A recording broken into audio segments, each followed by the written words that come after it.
جب اللہ تعالیٰ کسی انسان کو اپنے بے حد قریب کرنا چاہتا ہے تو اس کے دل میں ایسی خواہشات ڈال دیتا ہے جو اس کے نصیب میں نہیں ہوتی، ان چیزوں سے اس کا دل لگا دیتا ہے جو اس کا مقدر نہیں ہوتی، اور پھر ہم سوچنے لگتے ہیں کہ جو چیز ہمارا مقدر ہی نہیں، اللہ نے وہ چیزیں ہمارے دل میں ہی کیوں ڈالیں، ان کی خواہشات میں ہمیں کیوں لگا دیا ہے، اور ان چیزوں کو ہم سے اتنے فاصلے پر رکھ دیا جاتا ہے کہ ہم ان کو پانے کے لیے جتنی بھی دعائیں کرتی ہیں وہ چیزیں ہمیں ہم سے اتنی ہی دور محسوس ہونے لگتی ہیں۔ کیونکہ اللہ تمہیں اپنے محبوب بندوں میں شامل کرنا چاہتا ہے۔ اللہ آپ کو اس مقام تک لانا چاہتا ہے جہاں پر تمہارے صبر کو آزمایا جاتا ہے، اس مقام تک جہاں پر صرف اس کے محبوب بندے ہی جا سکتے ہیں، اس مقام تک جہاں ہمارا توکل، ہمارے آنسو، ہمارے سجدے اور ہماری یہ باتیں ہمیں اس کا پیارا بنا دیتی ہیں، اور ہر کوئی تو اس کا پیارا نہیں ہوتا نا۔ اور تب اپنے لیے مانگتے مانگتے تم اس راستے پر چل پڑتے ہو جس کے آڑ پر تمہارا رب تمہارا منتظر ہوتا ہے۔ تم نے دعا مانگی، تمہیں لگ رہا ہے کہ قبول ہوگی بھی یا نہیں، مگر کبھی کبھی اللہ تعالیٰ تمہاری نہ سن کر تمہیں تکلیف میں ڈالتا ہے، صرف اس لیے کہ وہ تکلیف ایک وجہ ہوتی ہے اللہ کی طرف سے جو تمہیں صبر کرنے کا حوصلہ دیتی ہے، اور یہی تمہاری دعاؤں کی اصل قبولیت بھی ہے، یہی التجاؤں کا اصل جواب بھی ہے، اور یہ جواب اللہ کا جواب ہے۔ وہ بھی یہی چاہتا ہے، وہ بھی تمہیں دینے پر راضی ہے، بس تمہیں سننا چاہتا ہے، بار بار سننا چاہتا ہے، کیونکہ تمہارا اس کو بلانا اچھا لگتا ہے۔ یہ وقت آزمائش کا ہے، تمہاری آنکھیں راتوں کو گیلی ہوں گی، دل ہزار بار ٹوٹے گا، صبر آزمایا جائے گا، امتحان میں ڈالا جائے گا تمہیں، لیکن یہ وقت بھی گزر جائے گا، کیونکہ میرے رب کا وعدہ ہے کہ ہر مشکل کے ساتھ آسانی ہے۔ سنو اے ٹوٹے دل والے خاموش انسان، یہ مت سوچو کہ تم اکیلے ہو، اللہ تم سے بے پناہ محبت کرتا ہے، ایسی محبت جو تمہارے گمان سے بھی بڑھ کر ہے۔ وہ تمہیں تمہاری چاہت سے بھی زیادہ عطا کرے گا، بس اس پر بھروسہ رکھو، اپنے دل کو اس کے حوالے کر دو اور اس کے راستے پر چلتے رہو، کیونکہ جب اللہ تمہارے ہاتھ تھامے گا تو تمہیں ایسی منزل پر پہنچائے گا جہاں سکون، خوشی اور کامیابی تمہارا انتظار کر رہی ہیں۔ اللہ پر یقین رکھو، وہ تمہیں کبھی تنہا نہیں چھوڑے گا۔ اللہ تک پہنچنے کا سفر وہیں سے شروع ہوتا ہے جہاں تم سوچتے ہو کہ اب سبھی راستے بند ہو چکے ہیں۔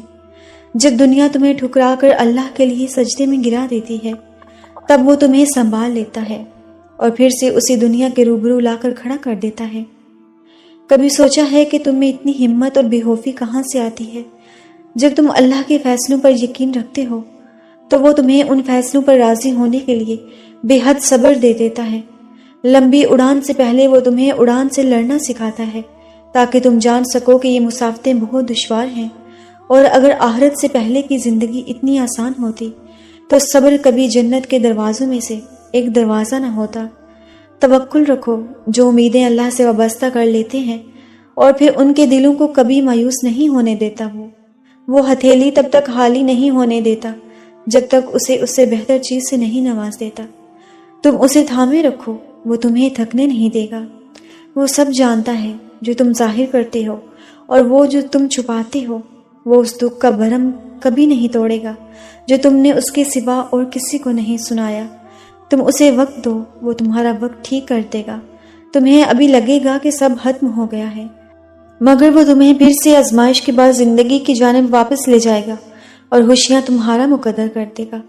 اللہ سے بڑھ کر کوئی آپ سے محبت نہیں کر سکتا، نہ کوئی آپ کو اس کی طرح سمجھ سکتا ہے، نہ کسی کی عطا اس جیسی ہو سکتی ہے، اور نہ کوئی آپ کا مان اور بھرم اللہ کی طرح رکھ سکتا ہے۔ اس لیے خود کو اللہ کے فرما بردار بندے بنا لو اور اس کے لاڈلے بن جاؤ، کیونکہ اللہ اپنے لاڈلوں کو بڑی محبت اور شفقت سے ہر راستہ عبور کروا دیتا ہے۔ بس اس پر یقین رکھو، اس کی محبت کو اپنی زندگی کا حصہ بنا لو، اور دیکھو کیسے وہ آپ کو اپنی رحمتوں سے نوازتا ہے۔ صرف ایک خوشی ایسی ہوتی ہے جو ہمیشہ رہتی ہے، اور وہ ہے اللہ کے ذکر کی خوشی، اللہ کے فیصلوں پر راضی رہنے کی خوشی۔ جو اللہ کے فیصلوں پر راضی رہ جائے اس کو کوئی غم نہیں ہوتا، کیونکہ اسے یقین ہوتا ہے کہ میرا رب جو بھی کرے گا وہ میرے حق میں بہتر ہوگا۔ اللہ کی محبت کو کبھی مت بھولیں، جس وجود کو دنیا بے دردی سے توڑ کر بکھیر دیتی ہے، اسے پھر اللہ آہستہ آہستہ اپنی طرف سمیٹ لیتا ہے۔ اللہ امتحان لیتا ہے تاکہ صابر رہو، آزمائش میں ڈالتا ہے تاکہ اس کے شکر گزار رہو، رلاتا ہے تاکہ صاف دل رہو، نوازتا بھی ہے تاکہ اس پر یقین رکھو۔ جس شخص نے صبر کر لیا تو سمجھ لو کہ وہ کامیاب ہو گیا، اور دوسرا مشکل وقت میں اللہ کو یاد کرنے والا۔ قرآن پاک میں اللہ تعالیٰ نے کئی جگہوں پر ذکر کی تلقین فرمائی ہے۔ جب بندہ مشکل وقت میں ہوتا ہے تو پھر اسے کچھ سمجھ میں نہیں آ رہا ہوتا، اسے کچھ بھی نظر نہیں آتا کہ میں کیا کروں، تو مشکل وقت میں کثرت سے اللہ سے اپنے حالات کے بدلنے کی دعائیں کرتے رہنا۔ دعائیں اندیکھی ہوتی ہیں لیکن وہ ناممکن چیزوں کو ممکن بنا دیتی ہیں۔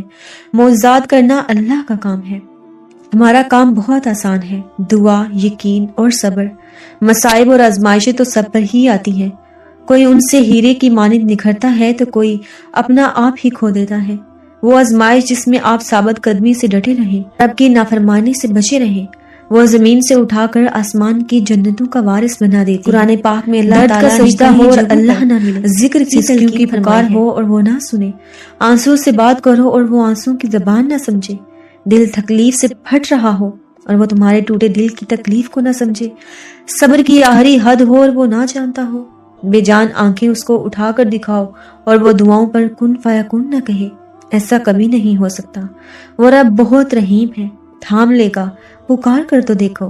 اور جب تم مانگو تو یہ مانگو کہ وہ ان چیزوں میں تمہارے صبر کا امتحان نہ لے جن سے تم بے حد محبت کرتے ہو۔ اللہ دیکھتا ہے جب تم نم آنکھوں سے آسمان کی جانب دیکھتے ہو، اللہ دیکھتا ہے جب تم دعا کے لیے ہاتھ اٹھا کر خاموش ہو جاتے ہو، اللہ واقف ہے تمہاری ہر تکلیف اور ہر پریشانی سے، اللہ کو اندازہ ہے کہ جب تم صبر کرتے کرتے تھک جاتے ہو، اللہ کو ہر اس لمحے کی خبر ہے جب تم بے بس ہو کر خاموش ہو جاتے ہو۔ یقین رکھو، صبر رکھو اور امید رکھنے والوں کو اللہ کبھی نا امید نہیں چھوڑتا۔ جانتے ہو تم ہاس کیوں ہو؟ کیونکہ تم ہر بار صبر کر لیتے ہو، تم شکوہ نہیں کرتے، تم خود کو بدل رہے ہو، تمہاری تنہائی میں رب سے باتیں ہوتی ہیں، تم نے مقصد حیات کو جاننا شروع کر دیا ہے، تمہاری امید اللہ سے ہے ان حالات میں جب کچھ بھی تمہارے حق میں نظر نہیں آتا، کیونکہ تمہیں اللہ نے چن لیا ہے اور جن کو وہ چن لیتا ہے ان کو خاص کر دیتا ہے۔ اور آخر میں جاتے جاتے میرے ساتھ اس دعا پر آمین کہہ دے جائیے۔ کسی کی آمین پر اللہ کن فرما دے۔ یا اللہ، ہم آپ سے اپنے صغیرہ کبیرہ گناہوں اور نافرمانیوں کی معافی مانگتے ہیں۔